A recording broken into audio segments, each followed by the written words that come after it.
안녕하십니까? 예.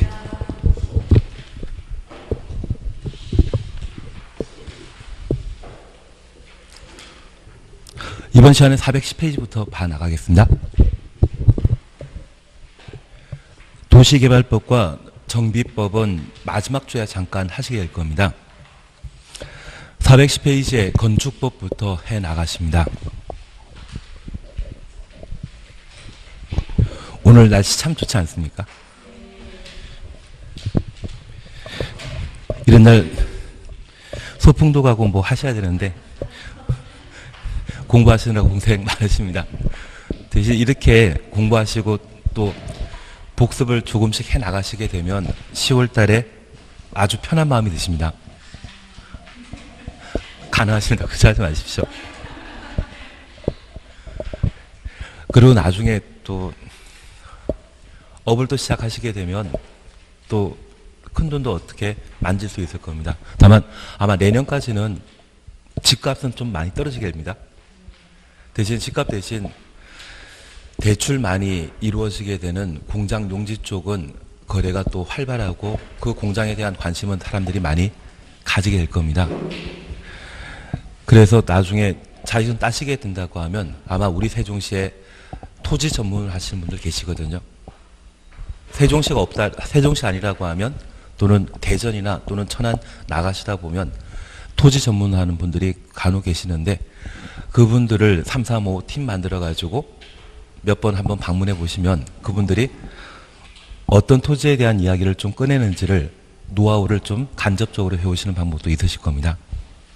그래서 아마 내년에 하신다고 하면 그냥 아파트 단지 앞에 차리시는 것보다는 땅을 한번 관심 가지시고 누가 어떤 방법으로 거래하고 있는지 중요하는지를 한번 배우시는 것도 부동산과 관련되어서는 한 해에는 주택이 인기 있는 때가 있고 어떤 때는 땅, 어떤 때는 아파트 공장이 인기 있는 때가 있습니다.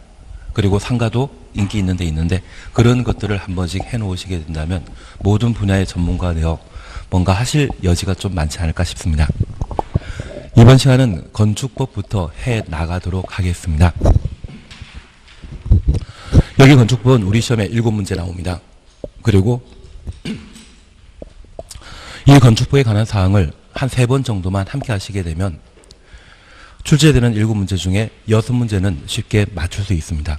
그리고 이 건축법이 그 정도 해결되시게 되면 주택법은 건축법보다 아주 쉽거든요. 그래서 주택법에 출제되는 7문제도 전부 맞출 수 있으실 겁니다. 그래서 좀 강하게 우리가 많이 공부해 나가실 것이 있다면 국토계획법과 건축법, 주택법입니다. 그리고 이게 어느 정도 정리하셨다고 하면 개발법까지 한번 해놓으시게 되면 안정적인 점수를 확보하지 않나 싶습니다. 이번 시간에 410페이지에 건축법 함께 보십니다. 법의 제정 목적 잠깐 해보시면 이 법은 건축물의 대지, 구조, 설비, 대지부터 설비까지 가로 해놓습니다. 기준 및 용도 등을 하여. 그래서 이 법에서는 대지에 관한 기준과 구조에 관한 기준, 설비에 관한 기준을 정해 놓고 있다는 이야기입니다. 그리고 건축물과 관련된 사용 목적, 그것을 용도라 표현하는데 이러한 것을 통해 건축물의 안전 등에 향상시킴으로써 공공복리 증진에 이바지하는 것을 목적으로 하고 있습니다. 안전 줄만 쳐놓습니다. 그래서 우리가 첫 번째 이해하실 것이 있습니다.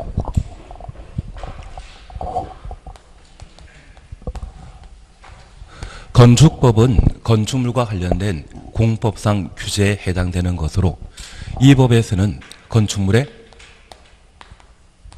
안전을 도모하기 위해 제정된 법률입니다. 우리가 지난 시간까지 함께 공부하셨던 국토의 계획 및 이용에 관한 법률은 건축물을 바라봄에 있어서 안전보다는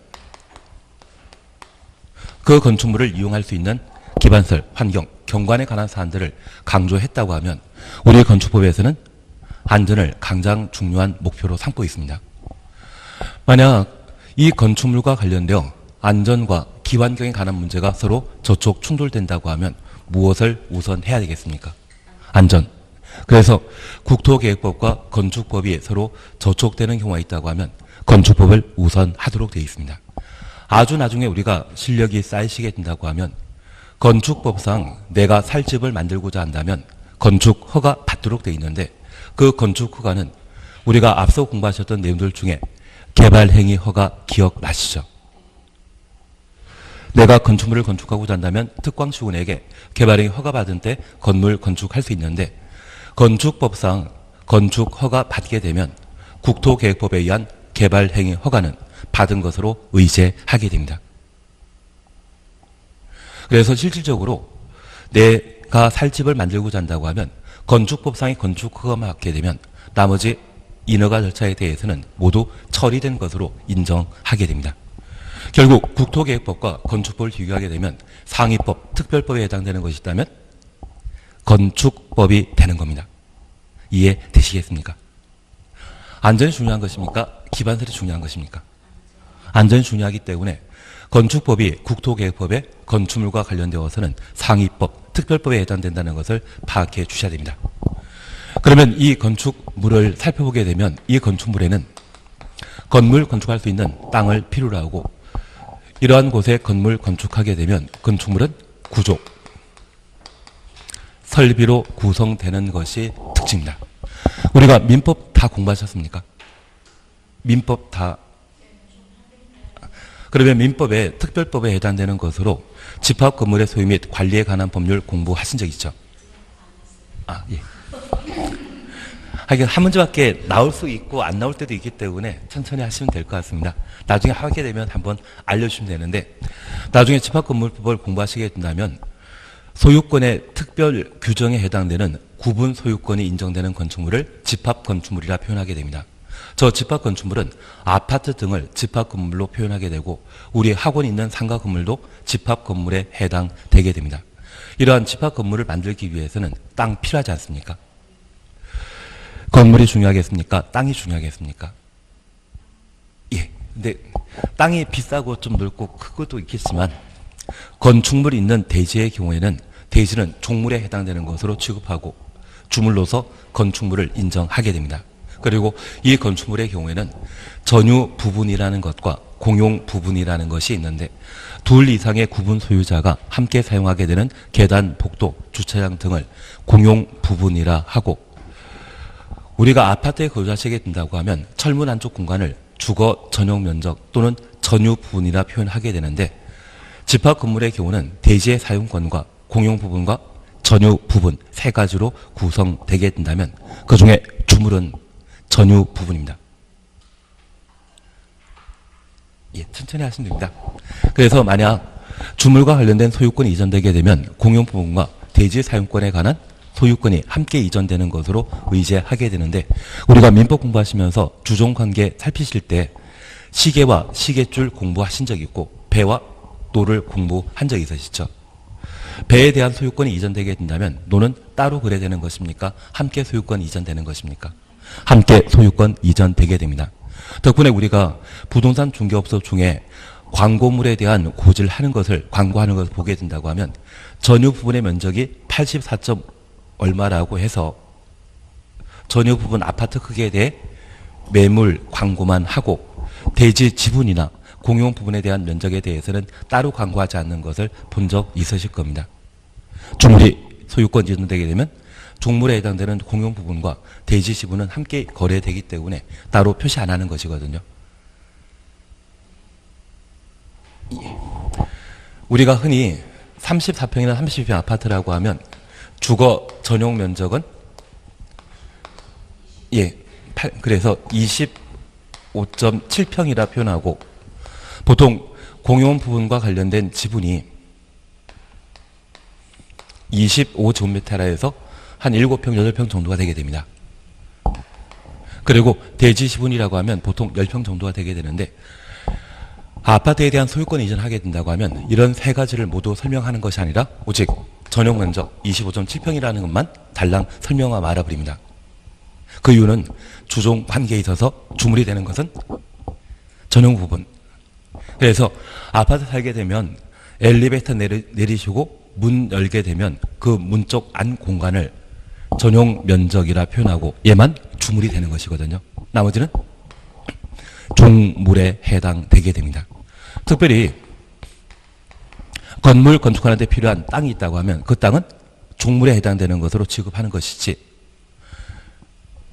얘가 주물되는 거 아닙니다. 대신 나대지의 땅이라고 하면 그것은 주물이 될 수 있지만 건축물이 세워져 있는 대지인 경우라면 그 대지에 대해서는 종물로 취급하는 것이지 주물이 못 됩니다. 취지 이해하시겠습니까? 빨리 넘어가도록 하겠습니다.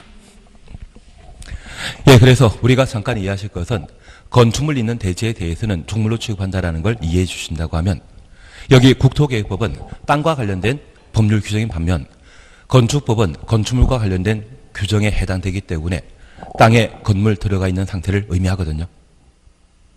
건축법의 적용 대상은 대지에 건축물이 세워져 있는 것을 의미하기 때문에 대지에 대해서는 중요한 것을 취급하지 않고 건축물을 주물로 취급하여 중요하게 파악하게 됩니다.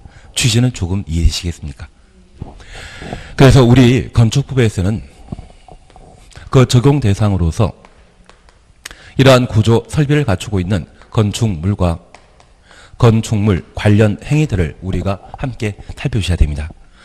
첫 번째 이해하실 것은 이 건축물과 관련되어서는 매년 우리 시험에 2문항 이상의 시험에 출제되고 행위와 관련되어서는 문제 하나 또는 2문제 정도가 출제되기 때문에 이 적용 범위에서 출제되는 7문제 중에 간혹 4문제가 출제되는 경우가 있습니다.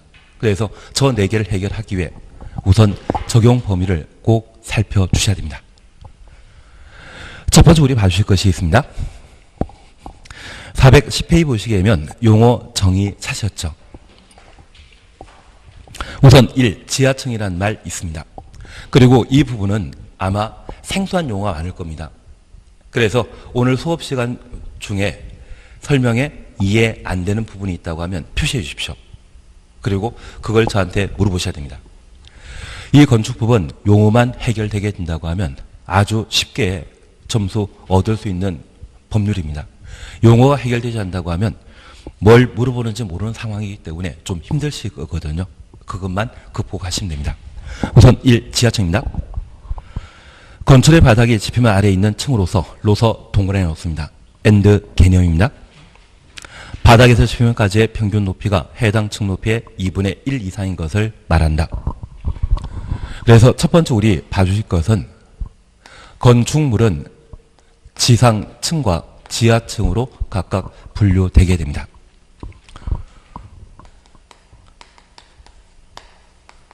하나 이해하실 것이 있습니다. 여기 지하층과 지상층에 있어서 우리가 흔히 63빌딩이라는 말 들어본 적 있으시죠? 그 63빌딩은 지하 3개층에 지상 60개 층이거든요. 그리고 제1의 옷들대는 123층입니다. 법이 만들어지게 되면 법은 일반인 기준으로 만드는 것이지 특정인 기준으로 만들어지는 게 아닙니다. 그래서 일반인들은 특정 건물에 대한 지하층의 존재 여부를 쉽게 알지 못하기 때문에 층수 계산 시에는 지상층만 층수에 반영하게 됩니다. 우리가 오늘 이 학원도 지하 3층짜리 건물인지 그동안 모르지 않으셨습니까? 그래서 층수 계산하게 되면 뭐만? 지상층만 계산하도록 되어 있습니다. 그래서 63빌딩은 정확하게 60빌딩이지 63빌딩이 아닙니다. 지하층은 층수 산정에 포함한다, 제외시킵니다. 그러면 이 지하층이라는 게 무엇인지, 통상 건물 건축하기 위한 땅은 도로변에 접해 있는 대지에 건물 건축할 수 있고, 만약 땅이 이 도로에 직접 접하지 않고 1m 또는 반메타만 이격되어 있다면 얘는 맹지이지 대지가 될 수 없습니다. 그래서 대지란 도로에 접해 있는 땅을 대지라 표현하게 됩니다. 이러한 대지의 건물 건축함에 있어서 간혹 반지하라고 하는 것을 만들 수 있거든요. 이 반지하가 지상층인지 지하층인지 참 애매해지게 됩니다. 특별히 우리가 6층 바닥이라는 것을 밟고 있는데 이 바닥은 그 두께가 종이장처럼 얇겠습니까? 어느 정도 두께가 있겠습니까? 두께가 있습니다. 보통 이 바닥 만들게 된다고 하면 바닥 두께가 0.5m 정도 되든지 또는 한 0.5m 정도 되거든요. 그 정도 두꺼워야만 이 6층에 기계 장비를 세워놨을 때 그 기계 장비의 무게를 감당할 수 있지, 그렇지 않다고 하면 주저앉고 말아버립니다. 그리고 우리가 7층 올라가게 되면 저 7층의 경우에도 어느 정도 바닥이 있거든요. 저 바닥 중에 발을 올려놓게 되는 바닥 윗면과 한층 올라가게 되었을 때 발을 올려놓게 되는 바닥 윗면이 있습니다. 만약 이 부분이라고 하면 바닥 아랫면이라 표현합니다. 그러면 층고, 층 높이는 바닥 윗면으로부터 위층 바닥 윗면까지의 거리를 층고라 표현하게 됩니다. 가끔 이런 생각을 합니다. 여기에서 높이를 계산하기 때문에 이 부분은 바닥 아랫면이 아닌가 생각하는데 바닥이 어느 정도 두께를 가지게 된다고 하면 바닥 아랫면이 되는 것은 얘이고 얘는 바닥 윗면이 된다는 것을 파악해 주셔야 됩니다. 그러면 이런 층고가 만약 4m인데 저 지표로부터 바닥까지의 평균 깊이가 1m 또는 1.5m라고 하면 2분의 1 안 되죠. 이러한 반지하에 대해서는 지상층으로 취급하게 되고 저 지표로부터 바닥까지의 평균 깊이가 2m 이상인 경우라면 층고의 2분의 1 이상 되죠. 이러한 것만 지하층으로 파악하게 됩니다. 그래서 여기 지하층은 방의 바닥이 지표면 아래 있는 것으로서 바닥으로부터 지표면으로부터 바닥까지의 평균 높이가 해당 층 높이의 얼마? 2분의 1 이상. 이 두 가지 조건을 동시에 충족한 때만 지하층이 되게 됩니다. 이해되시겠습니까? 모르면 표시를 일단 해놓으십시오. 표시해 놓는 게 중요합니다. 여기에서는 용어에 대한 해결이 가장 중요합니다. 이번 거실과 관련되어서는 그냥 지나가십니다. 대신 이 거실은 건물 안의 거주, 집회, 작업, 오락 등에 필요한 공간을 거실이라 표현하고 있는데 우리가 지금 강의실에 함께 하지 않습니까? 이 강의실도 거실입니다. 대신 이 강의실을 이용하기 위한 계단 또는 화장실이 있다고 하면 그러한 공간은 거실이 못 됩니다. 그냥 농담 삼아 이야기 드리는데 만약 주방이라고 하면 부엌이라고 하면 거실 2단이다. 거실입니다. 부엌도 거실입니다. 그래서 이 거실이라고 하는 것은 특정한 목적으로 장기간 상당한 시간 동안 사용하는 공간이 있다고 하면 그것을 거실이라 표현하고 계단 복도라고 하면 이런 방을 이용해서 이용하기 위해 잠시 이용하는 공간이거든요. 그래서 계단 복도는 거실이 아닙니다. 시험에 안 나옵니다. 신기할까봐 생소할까봐 이야기 드린 겁니다. 그리고 3번입니다. 주요 구조부란 말 찾으셨죠? 내력벽, 기둥, 바닥, 보. 내력벽부터 기둥까지 가로해 놓으시고 바닥, 보, 지붕틀 가로 해놓습니다. 주계단 말한다. 다만 사이 기둥과 최하층 바닥 추천놓습니다. 작은 보, 차형, 5개 계단 추천놓습니다. 이러한 부분은 제외한다. 그러면 잠깐 이해하실 것이 있는데 건물이 만들어지게 되면 건축물은 전기 설비, 통신 설비, 소방 설비라고 하는 다양한 설비와 구조로 구성되게 됩니다. 그런데 우리가 지금 공부하고 있는 이 건축법은 1962년도에 제정된 법률입니다. 최근 건물 만들다가 보면 이 건물을 일체형 구조로 한 번에 만드는 경우가 있지만 1962년도에 건물 만들게 된다고 하면 먼저 대지라는 것을 다지고요. 이곳에 기둥이라는 것을 먼저 세워놓게 되면 그래서 건물의 외관을 잡아놓게 된다고 하면 그 사이에 벽돌을 쌓아 올리는 것이 1960년대, 1970년대 건축공사 기법이었습니다. 그러면 건물 건축하게 되었을 때 건물의 뼈대, 골격을 형성하는 가장 중요한 것을 주요 구조부라 하고 이 건물이 2개 층 이상으로 구성되게 된다면 위층, 하중을 지탱하기 위해 수직 구조에 해당되는 기둥이라는 것을 아주 탄탄하게 만들 필요 있지 않겠습니까? 그리고 우리 아파트에 살다 보면 아파트의 양쪽 끝에는 못이 들어가지 않는 벽이 있는데 그 벽은 내력벽이라 표현합니다. 그 내력벽은 기둥과 똑같은 역할을 하는 건물 하중을 지탱하기 위한 수직 구조의 주요 구조부를 내력벽이라 표현합니다. 그러한 벽은 주요 구조부 아닙니다. 뭐만? 기둥, 내력벽. 기둥, 내력벽. 기둥과 내력벽은 같은 역할을 한다는 것을 이해해 주시고 기둥이 여러 개가 그냥 붙어있는 형태의 벽면이 있다고 하면 그것을 뭐라 한다? 내력벽이라 표현하게 됩니다. 그래서 아파트 양쪽 끝에 창문 없는 벽이 있지 않습니까? 그것을 뭐란다?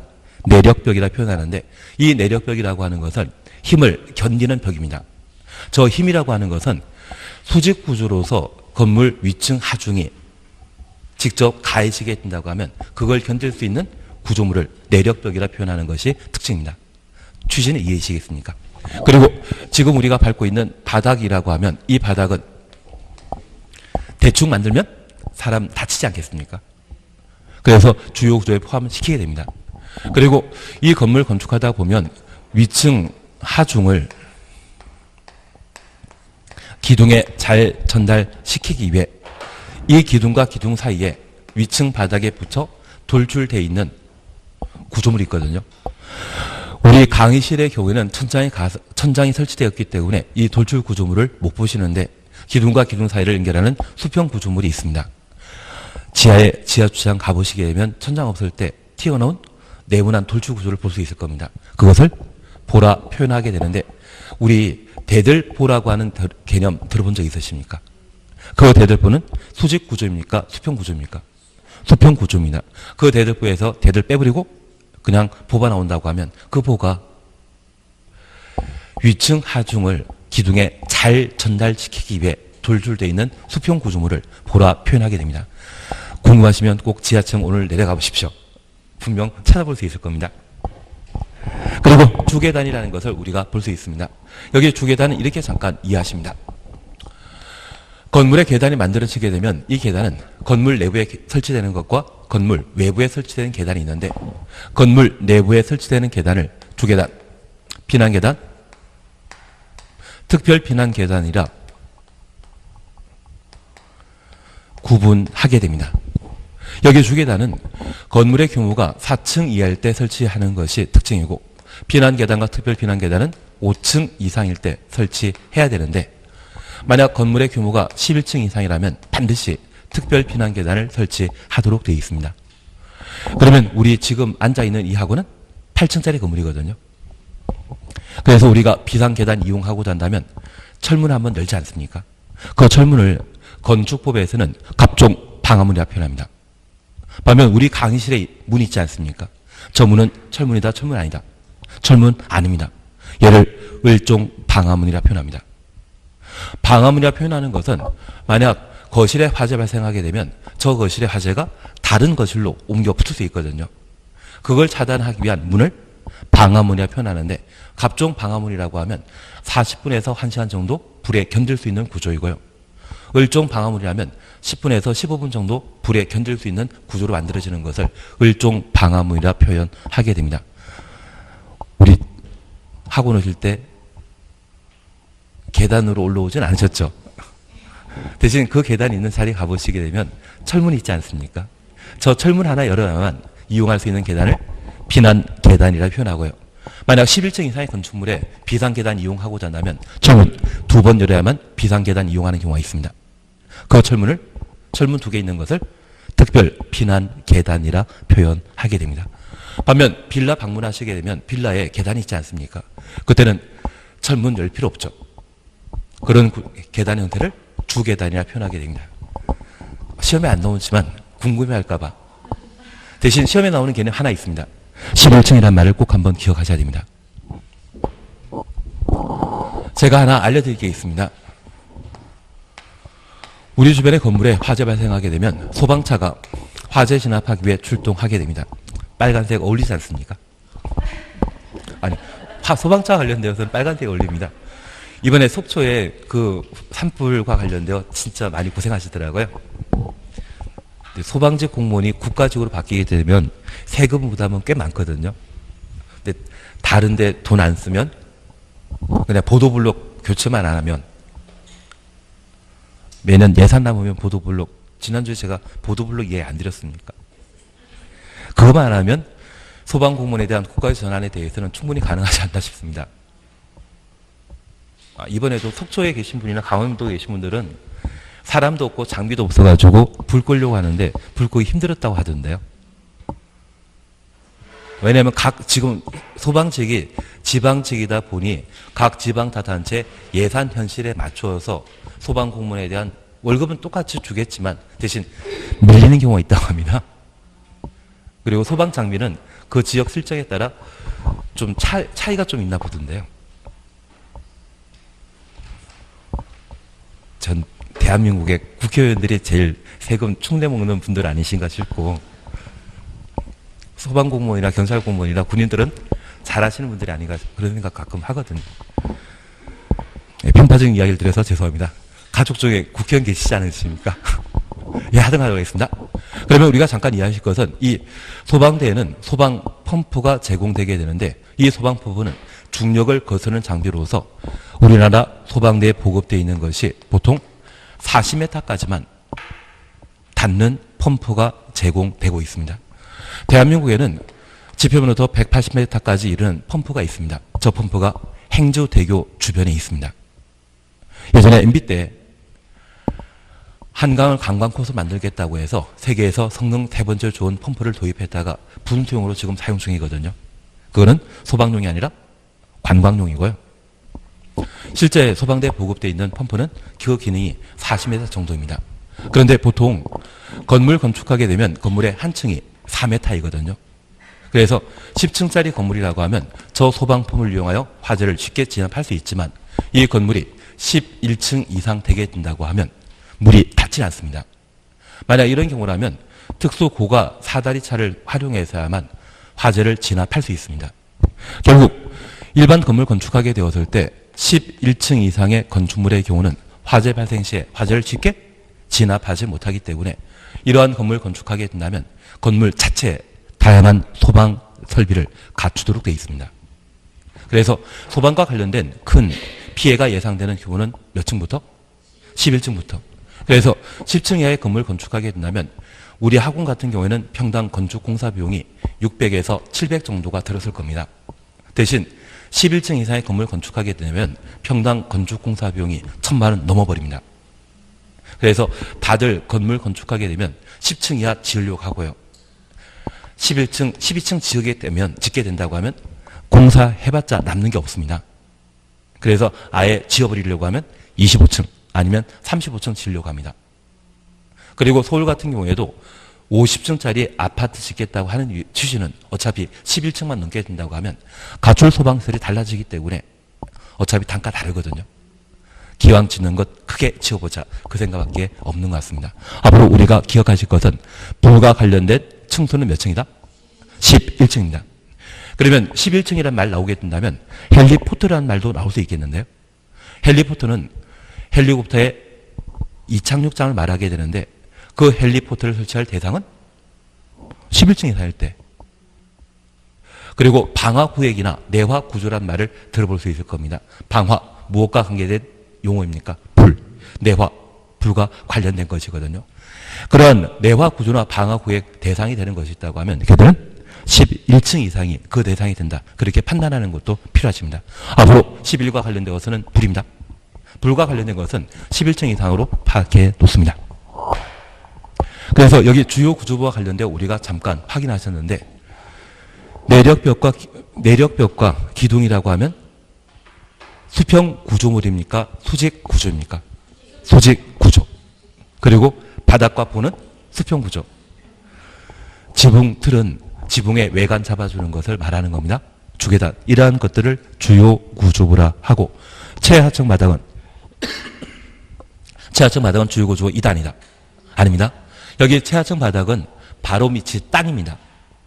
바로 밑 땅이라고 하면 최하층 바닥은 주저앉을 염려 없죠. 그래서 최하층 바닥을 주요 구조로 설명하면 바로 틀린 것으로 이해해 주십니다. 그리고 4번 리모델링입니다.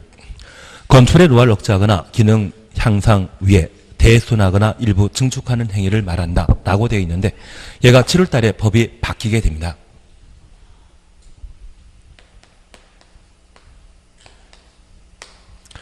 (7월) 달에 개정되게 되면 여기 리모델링은 건축물의 노화를 억제하거나 그 기능을 향상시키기 위한 대수선, 그리고 건축물 일부를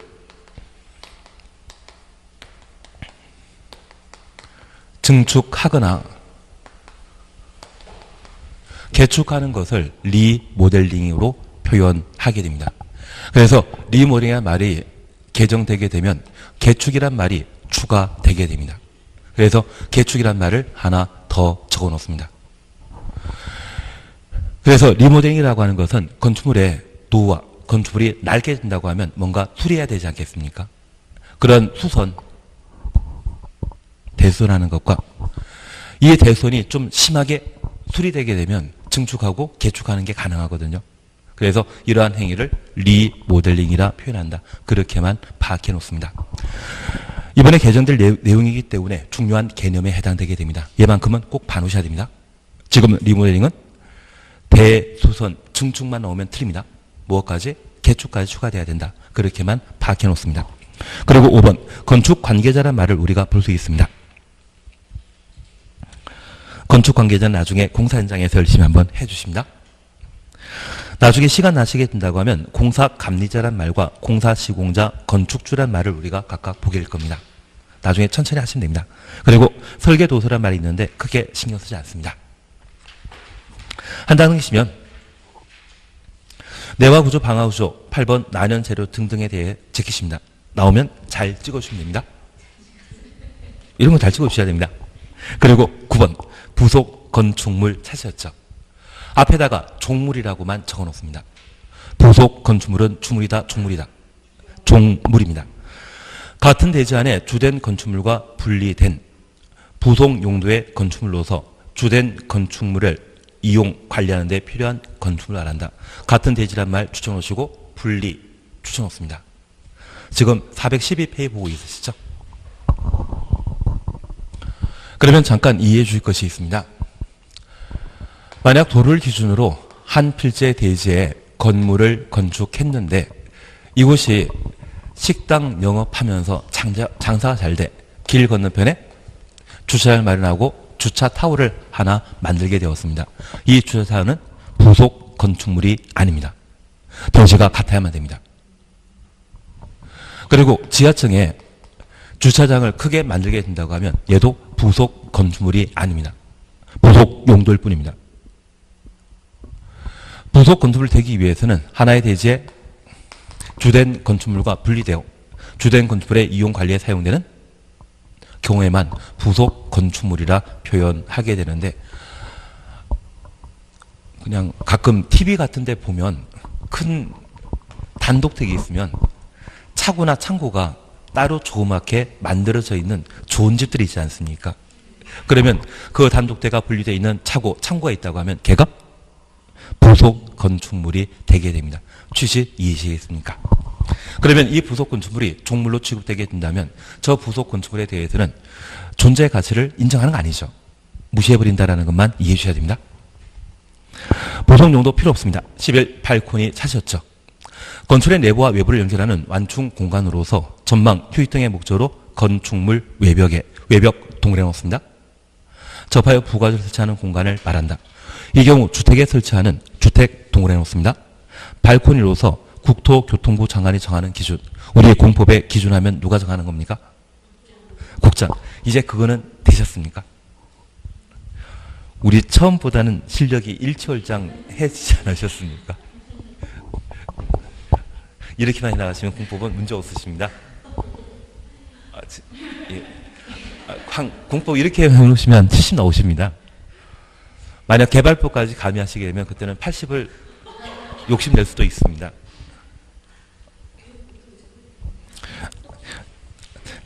잘하시고 있는 중이십니다. 예, 그래서 장관이 정하는 기준에 적합한 발코니는 그 필요에 따라 거실, 침실, 창고의 용도로 사용할 수 있다. 그러면 이렇게 잠깐 살펴놓습니다. 도로에 접한 대지에 건물을 건축함에 있어서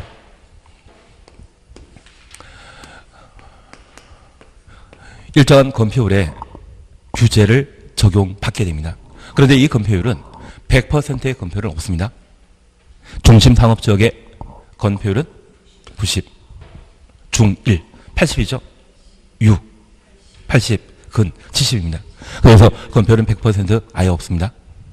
만약 이 건폐율을 50% 적용해서 건물 건축하게 되면 건물 건축하고 남는 땅이 있는데 이 남는 땅을 전망 휴식 공간을 사용하게 되면 얘를 테라스라 표현하게 됩니다. 그리고 건물 건축함에 있어서 용적률 제한 때문에 건물이 꼭대기층까지 일직선 올라가는 것이 아니라 위층과 아래층의 건축 부분에 차이가 발생할 수 있거든요. 이러한 부분이 있다고 하면 얘를 베란다라 표현하게 됩니다. 그리고 우리가 방금 발코니에 관한 내용을 보셨는데 이 발코니는 건축물의 외벽에 부가적으로 설치한 공간으로서 전방 휴식 공간으로 사용하는 것. 그래서 아파트 이러한 공간이 만들어지게 되면 일본 같은 경우는 여기에 유리창 절대 만들지 않습니다. 일본은 지진이 발생하게 되면 저 유리창이 훼손되었을 때 지나가는 보행인을 다치게 할 수 있다 해서 발코니에 유리창 부착하지 않습니다. 우리는 지진 발생 안 하죠. 특히 세종시는 지진 나겠습니까? 안 나겠습니까? 안 납니다. 여기는 날 땅이 아닙니다. 만약 지진 나게 된다고 하면 서울 같은 경우는 잠실 쪽까지가 지진 단층이 있고요. 그리고 부산과 그리고 호남 쪽에 좀 끄트머리에 각각 있거든요. 단층 구조가 있거든요. 그게 지진 1구역과 지진 2구역인데 우리나라에서 지금까지 포항 쪽에 단층이 있다는 것은 확인 안 됐거든요. 그래서 포항 쪽에 단층 없다 해서 울산이나 울진 원자력 발전소를 그쪽에 배치시켜 놨는데 저번에 지열 발전소 때문에 지진 한번 발생해서 이게 웬일이냐면서 많은 학자들이 놀래했던 적이 있습니다. 그런 건 일단 넘어가도록 하겠습니다. 그러면 이러한 것들을 우리나라에서는 유리창 샤시에서 주택 내부로 사용하고 있는데 이러한 부분들을 법에서는 발코니라 표현하게 됩니다. 그래서 우리가 집에 보통 이야기하다 보면 얘를 발코니 하십니까? 베란다 하십니까? 베란다랍니다. 왜냐하면 일본에서 잘못 넘어온 건축 용어를 우리가 계속 쓰다 보니 얘를 발코니 아닌 베란다로 표현하게 되는데 집에 가셔가지고 얘를 오늘 발코니로 공부했다고 가족들에게 이해시키고 설득하시려고 하면 무진장 시간 걸리시거든요. 그리고 가족들이 그 생각하실 겁니다. 이 사람이 평상시에 이런 사람 아니었는데 공부하다 이상해졌다고 생각하시거든요. 그래서 가족들의 염려를 좀 줄이시려고 하면 집에 가셔서는 그냥 베란다라 쓰는 게 마음 편하지 않나 싶습니다. 예전에 학교 다닐 때 국어 시간 때 홍길동전 공부하신 적 있죠? 그 당시에 홍길동이가 아버지를 아버지로 부르지 못한다 해서 답답했던 심정 아마 오늘부터는 느낄 수 있으실 것 같은데요. 발코니를 발코니로 부르지 못하는 심정도 한번 느껴보는 것도 괜찮을 것 같습니다.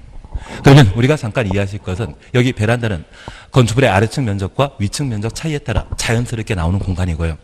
일부러 만드는 것이 있다면 뭐다? 발코니가 되게 됩니다.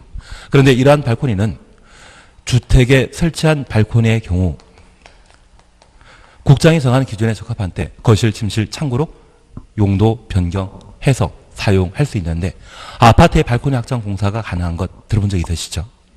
그게 가능한 것은 건축법상의 이 규정 때문입니다. 우리 상가에도 우리 학원 있는 건물에도 발코니 있거든요. 주택을 제외한 건물의 발코니는 창구로 사용할 수 없습니다. 오직 용도 변경 허용해 주는 것은 뭐만? 주택만. 이해는 되시겠습니까? 하여튼 이해 안 되시면 표시해 놓으셔야 됩니다. 제가 아예 알 필요 없는 것이 있다고 하면 알 필요도 없다고 하면 그냥 건너뛸 겁니다. 그리고 12, 13, 14 묶어주십니다. 고층 건축물이란 층수가 30층 이상이거나 높이가 120m 이상의 건축물을 말한다. 그래서 이 고층 건축물은 층수 또는 높이 기준으로 판단한다는 것 확인해 주셔야 됩니다. 그리고 초고층 건축물은 고층 건축물 중에 층수가 50층 이상이거나 높이가 200m 이상의 건축물을 말한다. 그리고 14. 준초고층 건축물은 고층 건축물 중에 초고층 건축물이 아닌 것, 초고층 건축물 아닌 것 가로 해놓습니다.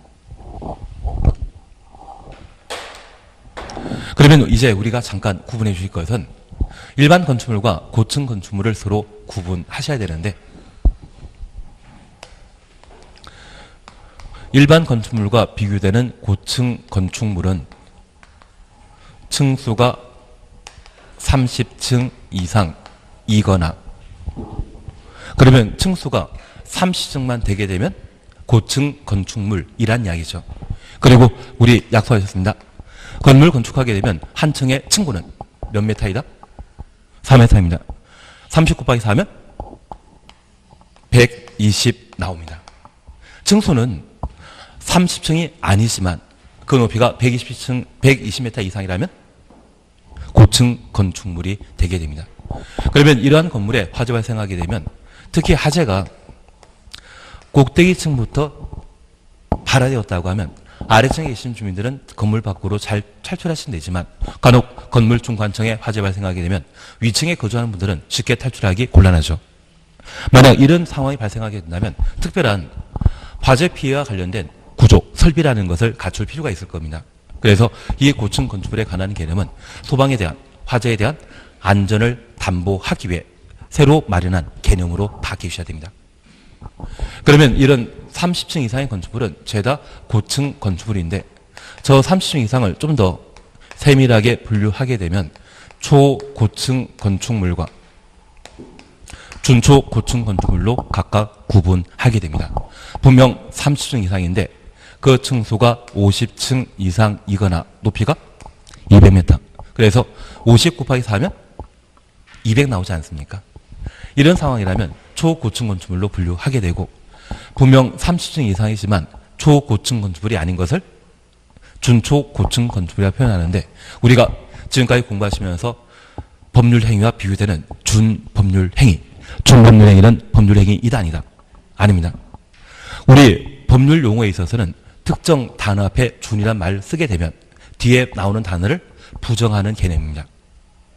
그래서 준법률 행위는 법률 행위 아니듯이 준초고층 건축물은 초고층 건축물이 아닌 것을 말합니다. 다만 준초고층 건축물은 뭐는 포함된다?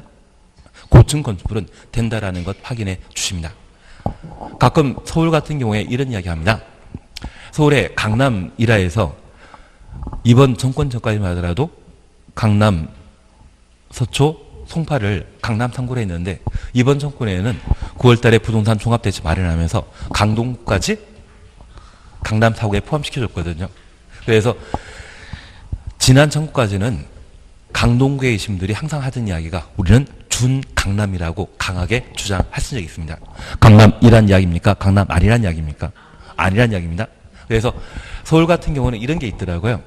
준역세권에 아파트 분양한다. 역세권이다 아니다. 아주 솔직한 분양 광고 멘트이죠. 가끔은 사람들 생각하기에 아 역세권 주변이구나 그 생각 착할 수 있지만 정확하게 법률적으로 이야기하게 되면 지금 준이란 말 쓰게 되면 뒤에 나오는 단어를 부정하는 개념입니다. 너무 솔직하지 않습니까? 그래서 우리가 구분하실 것은 고층 건축을 해분하게 되면 초고층 건축물과 준초고층 건축물로 각각 구분하게 되는데 만약 건물이 40층이고 그 높이가 160m짜리가 있다면 얘는 준초고층 건축물이지 초고층 건축물은 아니죠. 그 정도 구분을 해주시는 게 필요합니다. 다음 주에 이런 것을 하나 보게 될 겁니다. 층수가 30층 미만이고 높이가 120m 이상의 건축물은 고층 건축물이다. 층수가 30층 미만이고 높이가 120m 이상 고층물입니다. 고층 건축물이다. 왜냐하면 또는이기 때문에 둘 중에 하나 갖추게 되면 고층 건축물이 된다는 것을 파악해 주시는 게 필요합니다. 요즘 이런 식으로 시험에 냅니다. 예, 하나 적으십니다. 그리고 특별건축구역에 대해서는 천천히 하시면 됩니다. 그리고 17, 유지관리란 말 사셨죠? 건축의 유지관리란 건축의 소유자, 관리자가 사용승인 추천했습니다. 건축의 대지 등을 지속적으로 유지하기 위해 건축이 멸실될 때까지 멸실 추천했습니다. 관리하는 것을 말한다. 우리가 잠깐 파악하실 것이 있습니다. 내가 살 집을 만들고자 하면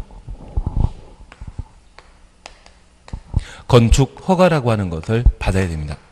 이 건축 허가 받고 건축 공사를 전부 완료하게 되면 사용 승인 받게 되는데 저 건축 허가 받은 때부터 사용 승인 받는 때까지는 공사가 계속 이어지죠. 공사 기간입니다. 저 공사 도중에 발생한 다양한 문제에 대해서는 누가 해결해야 된다? 건축주가.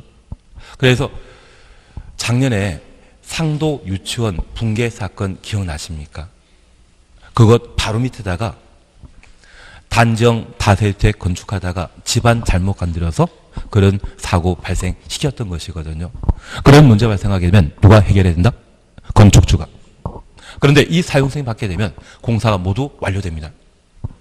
그러면 종전에 건축주라 불리우던 자가 소유자로 바뀌거나 저 건축주가 빌라 만들어서 분양하게 되면 소유자가 생기게 되거든요. 그 소유자가 이 건물이 멸실될 때까지 관리하는 것을 유지관리라 표현합니다. 그러면 저 사용승인 이후부터 멸실될 때까지 건물 관리할 책임은 누가 한다? 누가 진다? 소유자가. 공사 도중일 때는 건축주가 책임진다라는 것을 파악해 놓습니다. 그리고 우리 하나 이해하실 것이 있습니다. 저 멸실이란 말과 철거란 말이 사실 있거든요. 철거는 건물 소유자가 의도적으로 자기가 소유한 건물을 훼손하는 것을 말합니다. 그런데 가끔 차를 난폭하게 운행하다가 건물을 들어받는 경우가 있습니다. 그리고 건물이 훼손되었다고 하면 그때는 철거이겠습니까? 멸실이겠습니까? 만약 건물 소유자가 차를 끌고 와서 들어받았다고 하면 그거는 철거가 되겠지만 남이 와서 받았다고 하면 그것은 멸실입니다. 그러면 이 멸실이라고 하는 것은 건물 소유자가 의도하지 않았는데 건물이 훼손되었다고 하면 죄다 멸실이라는 이야기죠. 그러면 이번에 강원도의 그 화재 사건으로 집이 전소된 분들이 참 많으시더라고요. 의도하셨으면 의도했으면 철거이고 그런 화재에 따라 내가 의도하지 않고 피해 입었다고 하면 그때는 멸실에 해당하게 될 겁니다. 취재 이해하시겠습니까? 이걸 정확하게 구분하시는 게 건축부에서는 고득점 나올 수 있는 방법입니다. 용어만 잘하시면 됩니다. 그래서 함께 보시면서 좀 이해 안 되는 부분이 있다고 하면 꼭 저한테 말해 주셔야 됩니다. 그리고 실내 건축이라고 하는 것은 인테리어를 말합니다. 저 인테리어는 건축 허가 대상이 아닙니다. 나중에 천천히 하십니다. 한 장 넘기십니다. 19번 다중이용 건축물 찾으셨는데 이 다중이용 건축물이 작년에 시험에 나왔거든요. 올해 나온다 안 나온다? 역시 투기 좋으십니다. 그래서 이 다중이용 건축물이 26회 때와 29회 때 3년 만에 한번 나왔거든요. 그래서 다음에 나올 때가 있다면 32회 때일 텐데 32회 때는 저를 볼 일 없으시죠. 그래서 이 다중이용 건축물은 그냥 지나가십니다. 다만 우리 그냥 재미로만 들어주십시오. 이건 무조건 이문제 생각하지 마십시오. 16층 이상이라는 것을 먼저 봐주십시오. 다중이용 건축물과 관련되어 2번 16층 이상 찾으셨죠. 11층 이상은 소방과 관련된 건축물이고 16층 이상은 다중이용 건축물이 되게 되는데 여기 16층 이상 건축물이라면 많은 사람들이 이용하지 않겠습니까? 그래서 불특정 다수를 우리는 흔히 대중이라 표현하지만 그 대중을 법에서는 뭐라 표현한다? 다중이라 표현합니다. 왜냐하면 예전에 김대중 선생님 계시지 않으셨습니까? 법에다가 대중이용 건축물이라 하면 그분 홍보해준다 생각해가지고 대자 중에 이걸 하나 획을 빼버리고 다중이라 만들어놨던 그런 시절이 있었습니다. 어감은 좀 비슷하지 않습니까? 그래서 불특정 다수가 이용하는 건축물을 말한다? 다중이용 건축물이라 표현합니다. 그리고 재미로 오십니다. 다음 하나에 해당되는 용도로 쓰이는 바다 면적 합이 5,000제곱미터 이상, 5,000 주정없습니다. 5,000제곱미터 이상이라면 규모 큰 것입니다. 그리고 기억, 동물원, 식물원을 제외한 문화 집회시설, 종교시설, 판매시설, 운수시설 중에 여객용 시설, 운수시설이라면 모두 여객용 시설에 해당되는 것으로 이해해 주셔야 됩니다. 그리고 종합병원, 숙박시설 중에 관광 숙박시설 확인되셨습니다.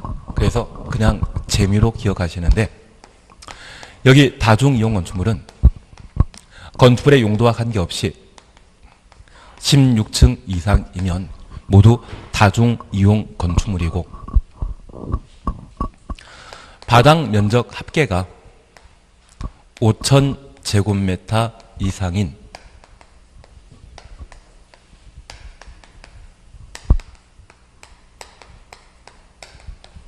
종종 판문숙이라고 하면 다중이용 건축물에 해당되게 됩니다.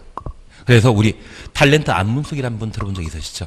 그분하고 이름 같은 판문숙이라는 분을 기억해 주시는 겁니다. 그래서 우리가 함께 보실 것으로서 종교시설, 종합병원, 그리고 얘를 운운으로 하시다가 어느 정도 익숙해지시게 되면 운수시설, 운이라 바꾸시는데 얘를 운수시설로, 그리고 판매시설, 문화, 집회시설, 숙박시설, 이러한 건축물이 다중이용 건축물에 해당되게 됩니다. 그래서 종종 운은 판문숙 해주시는 겁니다. 얘가 작년에 시험에 나왔었는데 나왔을 때 다들 맞추시더라고요.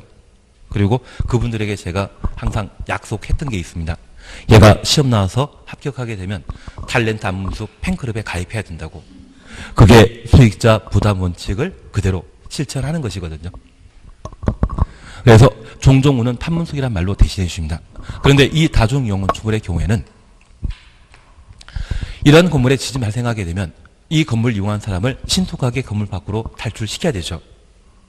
일정한 관리 시스템을 필요로 한다 해서 다중이용 건축물 개념을 채택하게 되었는데 하나 이해하실 것이 있습니다.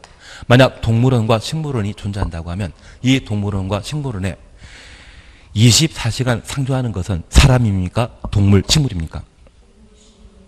24시간 상주하는 것은 동물, 식물이거든요. 다중이용 건축물 범위에 포함한다, 제외시킨다. 그래서 우리가 꼭 기억하실 것은 건축법과 관련된 다양한 규정에 동물원, 식물원을 제외시키는 게 그렇게 많습니다.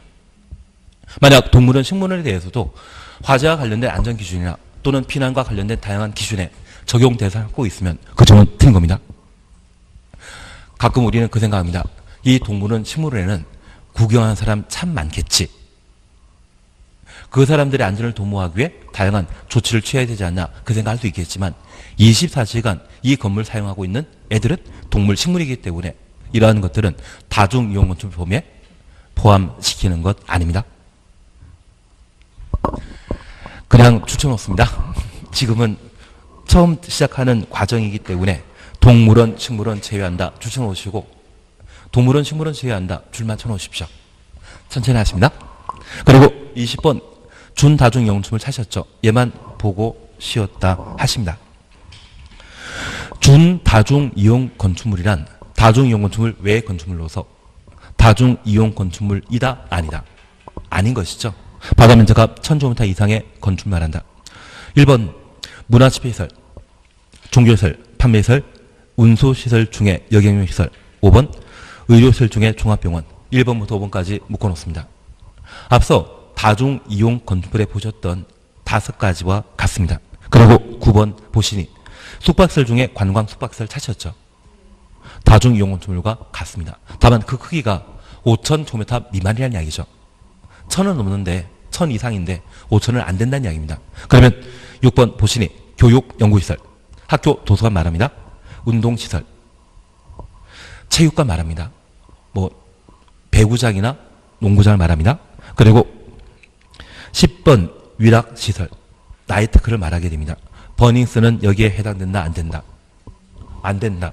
버닝스는 보니까 2종 근린 생활시설로 영업신고했다던데요. 원래는 여기에 해당돼야 되는데 그걸 편히 봐준 불법이라 해서 경찰이 열심히 수사하고 있다고 합니다. 그리고 관광휴게시설. 여기 관광휴게시설은 우리 야외 자동차 공장이나 용인 에버랜드가 여기에 해당되게 됩니다. 그리고 12. 장례시설 확인되시죠?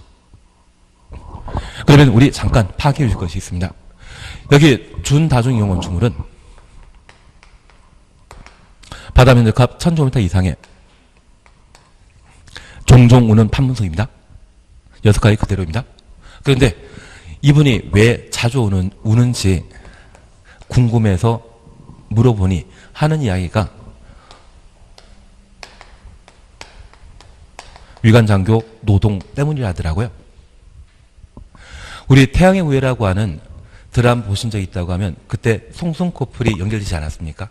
태양의 후예에서 소령, 중령, 대령을 영관급이라고 소위 중위 대위를 위관장교라 표현하거든요. 그때 주인공은 대위였기 때문에 위관장교입니다.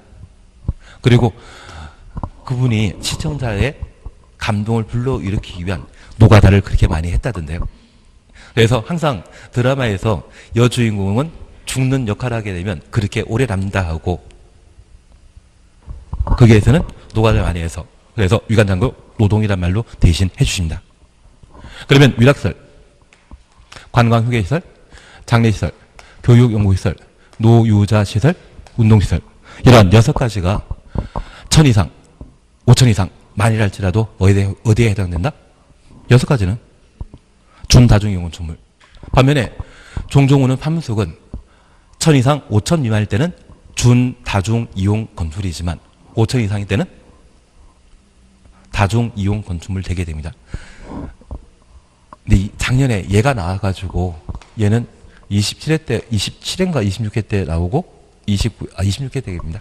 26회 나오고 29회 나왔거든요. 얘는 법이 개정된데 불구하고 아직 나오질 않았습니다. 얘를 물어보게 된다고 하면 그냥 뒤집어집니다. 왜냐면 여기는 몇 개 있으니까 12개. 그래서 지금은 그냥 재미로 해주시고 얘가 나중에 좀 실력 누적되시게 된다고 하면 쉽게 구분할 수 있을 겁니다. 그냥 지금은 재미로 종종 우는 판문숙, 위관장교 노동, 위관장교 노동. 처음은 그렇게 하시는 겁니다. 그리고 좀 쉬었다가 나머지 해 나가십니다.